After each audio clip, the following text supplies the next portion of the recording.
Okay, in the back of this book it gives definitions of words. And the definition for United States of America, let me explain this, folks. Capitalization counts big time. You know, if you thought your teachers were being picky, in the law, capitalization is extremely important. United States of America in all caps means a plaintiff pleading in a case having the venue and jurisdiction originating in the Philippines. Isn't that strange? United States, if they go after, Nancy versus United States, that's plaintiff pleading in a case having venue and jurisdiction originating in the District of Columbia. When they file an action against you, they do it in all uppercase letters. You know why? That's a fictitious person. That's all they can use. They can't go after you as an individual. They put you in jail, but they go after you as a fictitious person. And guess what, folks? I say, hey, I think I'll go get a copy of this off the internet. It ain't there. Cornell University, it ain't there. It's not anywhere. West Publishing and all the other publishing companies and all are taking the stuff out of the law books. Guess what else is happening? You've probably seen, if you play on the internet, people advertising, we will give away law books if you will come get them or pay for postage or that kind of thing. So all the law books are being gotten out of law libraries and that kind of thing. What does that mean? The only thing that people are using anymore is the computerized stuff, and they're taking the stuff off the computerized versions left and right. It's not there. You can't even find the law in many cases to be able to decide whether you're guilty or not. Trial by jury, folks, let me just tell you, that is a thing of the past. There's a quote by Jerry Spence that's just absolutely riveting. I won't go into it in the interest of time. One of the things that they do to you, for example, willful failure to file has 3 elements. One element of willful failure to file is that you had the liability to file. Second element is that you didn't file. And the third thing is you knew you had to file, but you didn't file. In other words, you willingly didn't file. Now, if somebody's indicted for willful failure to file, what would you say would be pretty much of a gimme? They didn't file, right? So that only leaves 2 arguments. Either I'm not liable or I didn't mean to do it. The courts are now taking away, without question, one of those elements. They are saying liability is not an issue. They will say to you, the jury, I am telling you, the judge, I'm telling you as a matter of law, that man is liable. So that's not even an issue. We don't even want to argue about that. We don't even want to talk about it. And so the only thing you can argue is willfulness.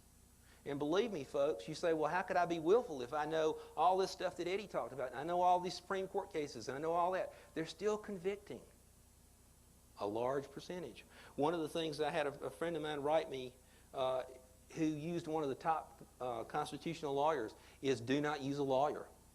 Because a lawyer, by definition, works for the court. He has allegiance to the bar.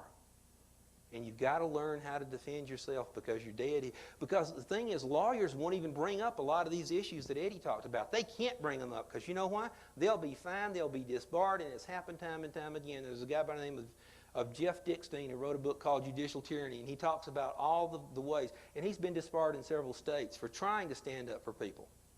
And the guys go, hey, I'm not going to be a hero. I'm going to go in there and do my little thing. And I'm not going to bring up all these arguments, and if you got to go to jail, you got to go to jail. Constitutional rights, folks, if you haven't got the points yet, the point is you have none. You have none. And if you still have any question about that, here is one little court case that, and there's several of them, that talk about the fact you have none. I guess I can turn it back on now. But indeed, no private person has a right to complain by suit in court on the ground of a breach of the Constitution. The Constitution, it is true, is a compact, but he is not a party to it.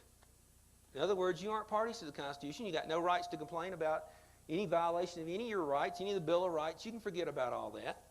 You can forget about just about everything.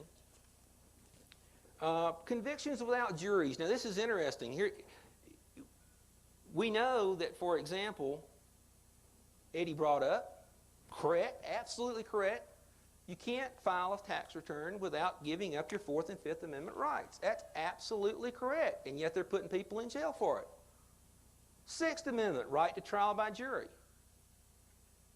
You have a right to be confronted by your accuser and to have a jury of your peers decide the case. Garbage. That is total garbage. Now, if it is absolutely, and again, I've got all the details, and I'll go into it on any level you want in private, but we don't have time today. They can convict you, if they can convict you of any minor federal case, any minor thing, they can sentence you to whatever they please under the new guidelines, because the way it works is, if you're convicted of some minor offense, the prosecutor can come in and say, we think that Ken also murdered somebody, and we think that Ken also did this and that and the other. And if he can get the judge to believe it without a trial, without witnesses, without evidence, just get him to believe it. If the judge thinks you did it, then you did